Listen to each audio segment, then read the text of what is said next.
Nova Estela Ciência e Debate, um programa da TV PUC São Paulo, um programa gravado semanalmente nas instalações do Museu da Imagem e do Som, aqui em São Paulo, um espaço com muitas exposições e com muitas atividades.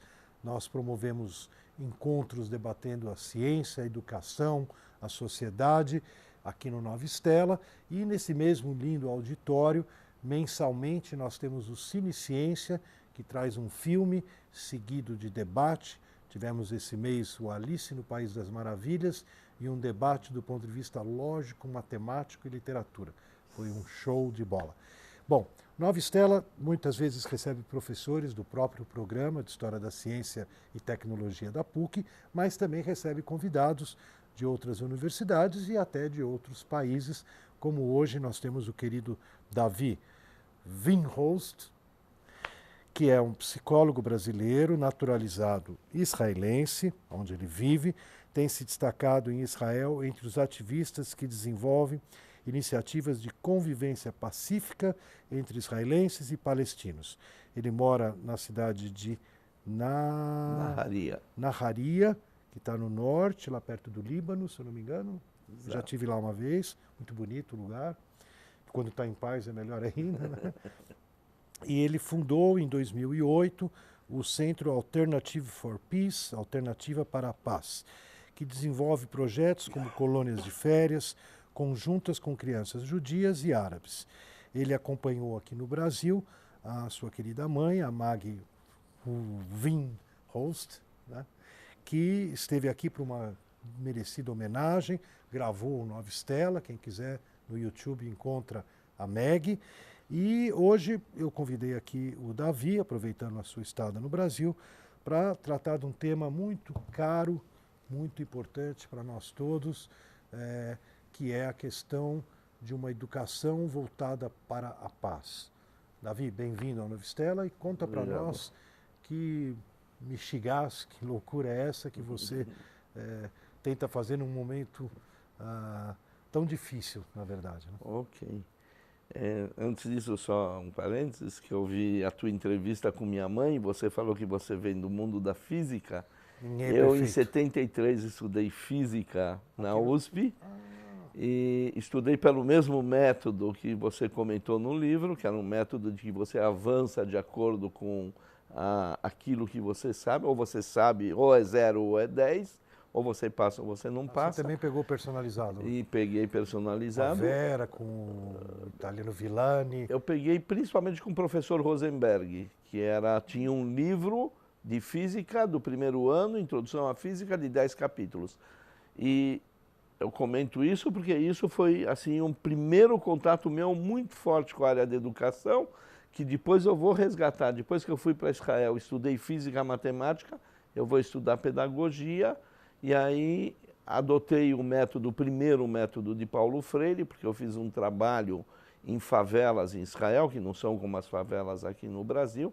Trabalhei 3 anos nos bairros pobres, e em base a Paulo Freire. Aí já estava estudando pedagogia, educação não formal, e comecei a trabalhar com modelos de Paulo Freire, com grupos de sul-americano e com um dos maiores filósofos da educação em Israel. E esse foi meu primeiro trabalho, vamos supor, não pela paz, mas foi um primeiro trabalho de mudança social. Essas favelas são que região, só para ter uma ideia? Tem em todo o país. Eu morava em Jerusalém,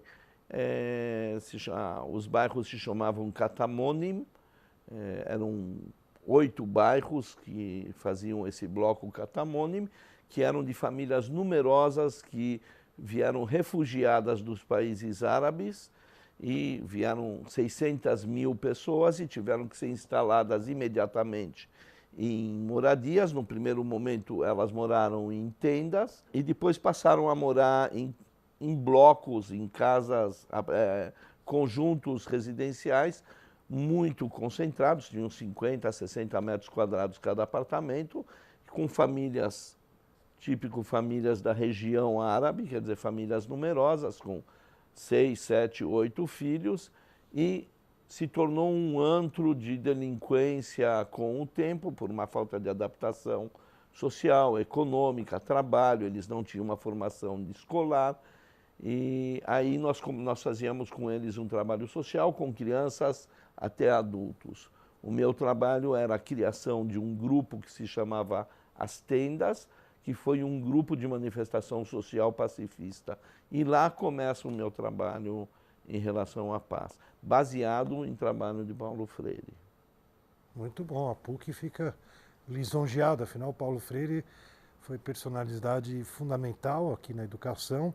A gente tem a Cátedra Paulo Freire, que promove muitas atividades em torno à pedagogia, né?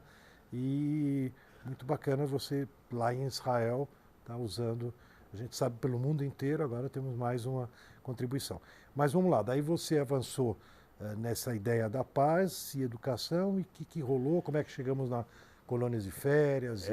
Mais ou menos em 1978, quando em 77 Begin assume o poder, pela primeira vez a direita assume o poder em Israel, e os grupos liberais ou socialistas ou de esquerda preocupados com a situação começam a se manifestar e criam o movimento Shalom Achav, Paz Agora, e aí começa a minha atuação política, mas ainda não educacional.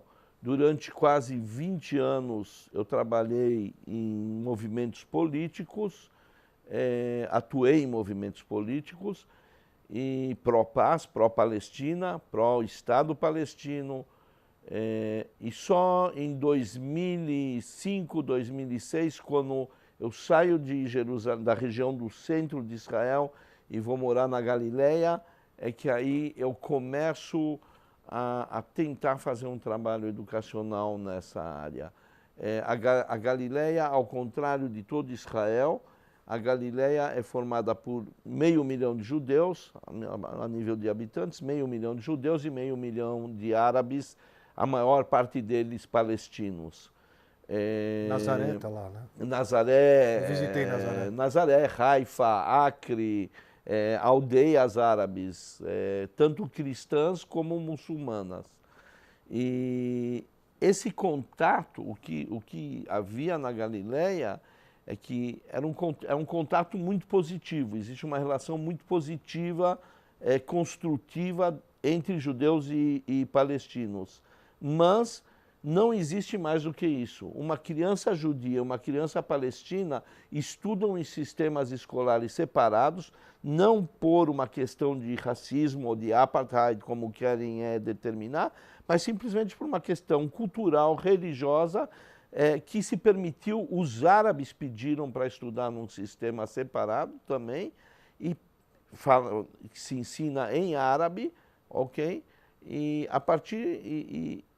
as crianças não se encontram. Os adultos se encontram no supermercado, se encontram nas feiras, se encontram nas lojas, ok? Mas um árabe não vai visitar um judeu em sua casa. Uma criança judia não vai brincar numa casa de uma criança árabe e vice-versa. Então é o que nós dizíamos, a gente mora pacificamente um ao lado do outro, mas não um com o outro. E houve um evento muito sério em Acre, que moram judeus e árabes, e palestinos, que em Yom Kippur, que é o dia mais sagrado do povo judeu, não se anda de carro nos bairros judeus, e é proibido, de acordo com as leis religiosas, o carro, e apesar de que no sábado, em outras festas, sim se anda, não tem nenhuma proibição, em Yom Kippur existe um consenso geral. E um jovem árabe entrou com o carro num bairro judeu e houve uma tensão muito grande, quase que a cidade explodiu com essa tensão. E um grupo de educadores, terapeutas, artistas que nós trabalhávamos juntos, judeus e palestinos, decidimos que nós temos que fazer alguma coisa. E aí eu levantei minha voz, nós chamamos esse grupo das Vozes Moderadas da Galileia, e eu proclamei que eu quero trabalhar na área da educação com as crianças e com os jovens e criar uma espécie de uma colônia de férias bilíngue hebraico-árabe. Isso no começo dos anos 2000?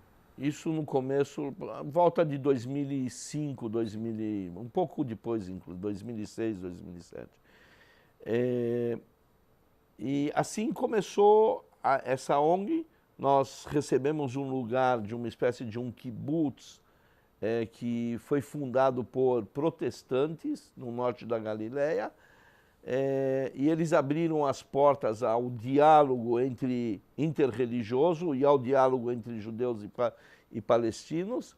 E eles abriram para mim as portas lá, deram todas as condições, apoiaram também economicamente para começar a criar essa colônia, e começamos com 35 crianças. Fui de porta em porta, batendo em casas de amigos e chamando as crianças, e juntamos essas crianças e começamos um trabalho. Esse trabalho está baseado em 3 teorias educacionais. Uma realmente a teoria da pedagogia do oprimido de Paulo Freire, da teoria da educação bancária e da educação pela liberdade. A segunda é a psicopedagogia da Gestalt. O segundo título que eu fiz é em psicologia gestáltica, terapia grupal através da Gestalt. Junto com isso também estudei Pichon Rivière, que também tem uma pontinha dentro desse trabalho. E o terceiro, a terceira, vamos supor, base é a inteligências múltiplas e a inteligência emocional, principalmente a inteligência emocional. Então, juntando essas 3 bases teóricas, nós criamos um modelo de trabalho com as crianças. E o modelo era de que cada criança tem o seu espaço. E esse centro se chama espaços, merhavim, se chama espaços, porque cada criança tem o seu espaço. Dentro desse espaço, ele vai formar a sua identidade pessoal. Agora, a sua identidade pessoal é formada por aquilo que ele é fisicamente, por aquilo que ele é psiquicamente, mentalmente, e aí vai através da família, da comunidade, da religião e da nação. Tudo isso vai formar o conjunto da identidade dele. E o que existia em Israel, ou em qualquer outra parte, depois, se a gente tocar no Brasil, coisas que eu passei aqui no Brasil, quando eu dei palestra sobre esse modelo, é que a gente estereotipa. É muito mais fácil eu te taxar de, ok, o Zé tem cabelo comprido, então já vai, ok? Quem é para mim a imagem de alguém que tem cabelo comprido, e eu encaixo numa gavetinha. Então, ele é palestino, encaixo numa gavetinha. Ele é judeu, encaixo numa palestina. Ele é sionista, vai para uma gavetinha. E assim a gente vai encaixando homem, mulher, etc., vai encaixando nessas gavetinhas e fica muito simples a vida para a gente definir quem é a pessoa. E o que nós fazemos é romper com isso. Porque, através desse estereotipo, a gente cria narrativas. Então, a gente cria também narrativas estereotipadas. E todo o nosso trabalho é desmembrar essas narrativas, e nós queremos trabalhar com crianças, começamos com 6 anos, justamente para que essas crianças não tenham matrizes posteriores de demonização e desumanização do outro. Então, começando a trabalhar com crianças de 6, 7 anos, nós conseguimos fazer esse processo. Deixa eu fazer uma provocação para você. Há pouco tempo, eu não vou lembrar o nome, desculpa, a gente no Festival de Cinema Judaico aqui de São Paulo, passou um filme muito barra pesada que mostra escolas judias em Israel, escolas árabes em Israel, que vão no sentido totalmente oposto do que você está falando. Quer dizer, alguém filmou, né, classes onde exatamente o objetivo, tanto do lado judaico como do lado árabe, é criar um estereotipo do outro terrível, né? A criança, nossa, eu fiquei imaginando que sai tanto numa aula ali do lado judaico como do lado árabe, querendo dar um tiro um no outro, porque Exato. Dá uma imagem que tudo que acontece de ruim provém do outro, né? Como deve ser para você esse choque de cultura? A criança vai na colônia de férias e tem essa imersão nesse processo extremamente, como você falou, embasado, elaborado e ao mesmo tempo prático, de buscar quebra disso, para criar uma outra identidade, uma outra, inclusive, visão do outro, né? Daí o cara volta para a escola dele, como é que é esse choque? A educação, tanto na Palestina como em Israel, é uma educação baseada na ideologia do medo. Mas eu só vou te dar 3 itens. A ideologia do medo é a ideologia com que você educa uma criança a ter medo do outro, a ter medo de uma determinada situação. Na hora que essa criança tem medo de uma situação, você controla ela. Então, o controle, o poder, ok? A educação não é algo aleatório, não é algo sozinho. Ela tem alguém, um ministro da educação, que faz parte de um governo que tem uma determinada política. Então, a criança, primeiro, através da educação do medo, da ideologia do medo, já vai começando a se enquadrar dentro de um sistema. Como você faz essa ideologia do medo? Primeiro, você começa criando estereotipos, através de contos, através de histórias, Agora, não é que é infundado em Israel, porque em Israel você tem ataques palestinos em Israel e na Palestina você tem ataques de Israel à Palestina. Então tem gente morrendo dos dois lados e você tem medo dessa situação. Então ela tem um fundamento, mas a questão é se ela tem uma solução. Ela tem uma solução, mas a pergunta é se querem chegar a essa solução. Então a ideologia do medo faz com que você perpetue essa situação. Você estereotipa primeiro o passo. O segundo passo, você começa a demonizar o outro. Então tem um livro, só um exemplo, você pega um livro, 4ª, 5ª série na escola palestina, que ele conta do soldado israeli que entra na casa de um palestino, tira toda a família para procurar armas, etc., humilha o pai, bate no irmão, entra, rasga o colchão, puxa a avó para fora e descreve toda essa situação. Logicamente, uma criança de 4, 5 anos, talvez ela já tenha passado por isso. Ela já tenha, mas aqui tem uma generalização. Em vez de fazer um diálogo com a criança, que isso é uma situação atual e não uma generalização, a criança diz, todo judeu israeli é um criminoso que faz isso com minha família. Pelo outro lado, tem uma história, agora que saiu a questão de 2 semanas atrás, de que um soldado sobe num ônibus e senta ao lado de um amigo e conta uma operação que eles vão fazer semana que vem e Mustafa senta atrás dele. Mustafa escuta, desce do ônibus e liga para os amigos terroristas dele, avisa que vai ter essa operação, a operação fracassa e 2 israelis são feridos. Isso é contado num diário, que é um diário que todas as crianças em Israel recebem no primeiro dia de aula, e demonizando o palestino, todo palestino é terrorista. Então, o que você falou, você tem toda a razão. A criança vem, quando ela chega na nossa colônia, ela já chega com esse impacto no DNA dele. E o que nós fazemos é tentar desmembrar. Como nós desmembramos? Nós trabalhamos com as crianças, primeiro, bilíngue.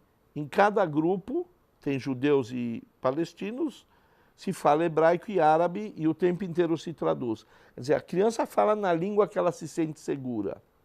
Isso dá para ela já uma primeira segurança e um primeiro entendimento que ela está no espaço dela. Quer dizer, ela não precisa entrar num outro espaço para poder sobreviver dentro dessa colônia. A segunda é que nós rompemos, nós fazemos atividades de acordo com idade. Então, na idade de 7 anos, tem judeus, cristãos, muçulmanos, drusos, meninas de 7 anos. O comum entre eles é 7 anos. As diferenças são todas as outras. Aí nós temos grupos de esporte, artes, dança e teatro. Então, as crianças vão aonde elas querem. E aí você encontra nessas atividades crianças de várias idades, meninos, meninas e também cristãos, judeus, drusos e muçulmanos. E uma terceira... Só para, como o nosso telespectador pode ficar meio confuso, assim, quem são os drusos? Quem são esses drusos para o nosso pessoal saber, né? Os drusos saem do islamismo no século XI, na região de Arábia Saudita e Egito, e eles criam seu próprio livro sagrado, não mais o Corão, eles criam seu próprio livro sagrado e, em princípio, eles são uma religião separada do islamismo, tem coisas muito em comum com o islamismo, mas o islamismo perseguiu muito aos drusos, porque consideravam eles hereges. Os drusos fogem da Arábia Saudita e do Egito e vão ao norte, mais a Galileia, a Síria, a Líbano, que é onde vive a maioria dos drusos. Então, uma parte deles estão em Israel. Uma boa parte, tem muitos em Israel. Agora, a característica dos drusos é que eles não têm uma ambição nacionalista, eles são fiéis ao país em que eles vivem. Então, os drusos que vivem em Israel são fiéis a Israel, servem o exército de Israel. Os drusos que vivem na Síria são fiéis à Síria e servem o exército da Síria, e o mesmo com o Líbano. Amanhã, se tem uma guerra, como já teve, entre Israel e Síria, pode ser que dos dois lados vão ter drusos familiares lutando um contra o outro. É uma situação muito delicada, mas os drusos... E o que acontece com os drusos é que eles são uma minoria dentro de uma minoria, né? Dentro de Israel, que tem uma maioria judia, tem uma minoria árabe, e dentro dessa minoria árabe tem várias minorias. Tem uma minoria drusa, que é uma outra religião. Os cristãos também são uma minoria, eles são 4 a 5% dos palestinos em Israel. Agora, os árabes cristãos e árabes muçulmanos, em Israel se consideram palestinos, os drusos não.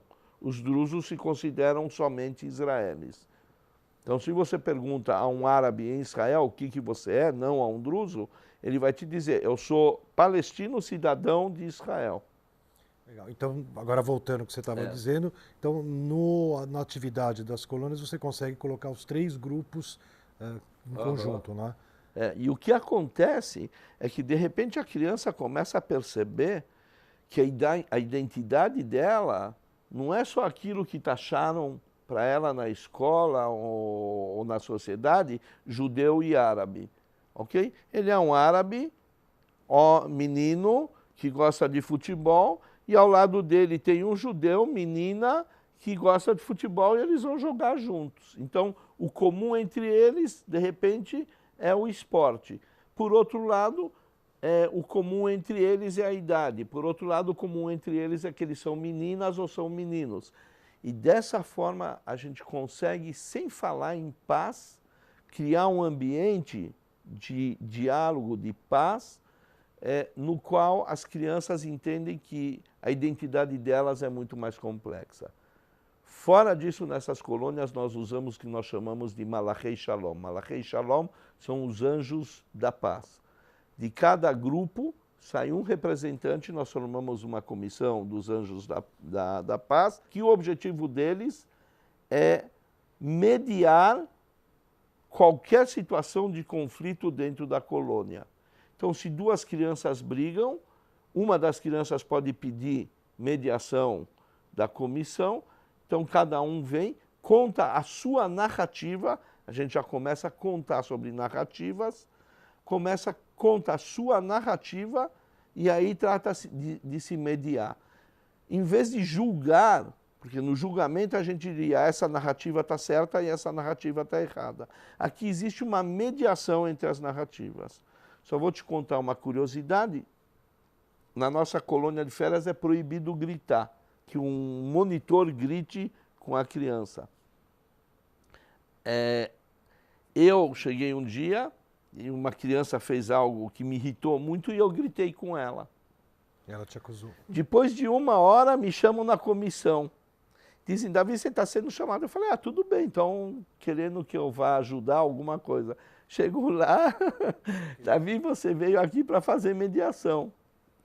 E aí, na mediação, uma das crianças propôs, virou para o menino e falou, se o Davi, em público, pedir desculpas a você, você fecha? Ele falou, fecho.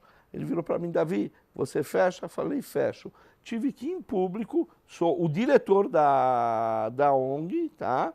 Tive que ir em público pedir desculpas para a criança.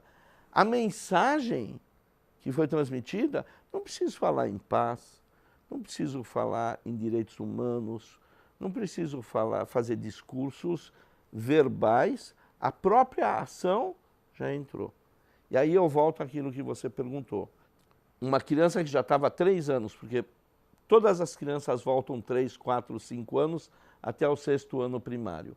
Uma criança de 4ª ou de 5ª série, quando voltou, na metade do ano, a mãe me liga chorando. E fala, Davi, eu tenho que te contar uma coisa. Hoje meu filho voltou da escola e contou a seguinte história. Ela estava na classe judeu e teve alguma coisa, um ataque, alguma coisa, e todo mundo, todas as crianças na classe, xingando os palestinos, que são assassinos, que são terroristas, que são isso, que são aquilo. E aí meu filho levantou e falou, calem a boca, vocês nunca viram palestino. Quem aqui já conversou com um palestino? Ninguém tinha conversado com um palestino. Ele falou, eu já estou 3 anos com palestinos e eles não são nada disso que vocês estão falando. Puxa vida. E ele teve a coragem de fazer, quer dizer, semear algo Que vai mudar. que vai, quem sabe, Davi, vai mudar. Eu vou te interromper porque o nosso tempo, o tempo da televisão, a gente não percebe. Parece que a gente sentou e começou agora. Eu queria agradecer muito ao Davi Wingholst, que veio de Israel e está aqui no Brasil numa verdadeira missão aí, transmitindo essas experiências incríveis, né, que podem, né, na nossa ideia aqui de nova estrela, nova estela, dar um pouquinho de luz num mundo tão conflituoso, num caminho da paz. Esperamos tê-los novamente a semana que vem, no mesmo horário, no mesmo canal. Nova Estela se despede.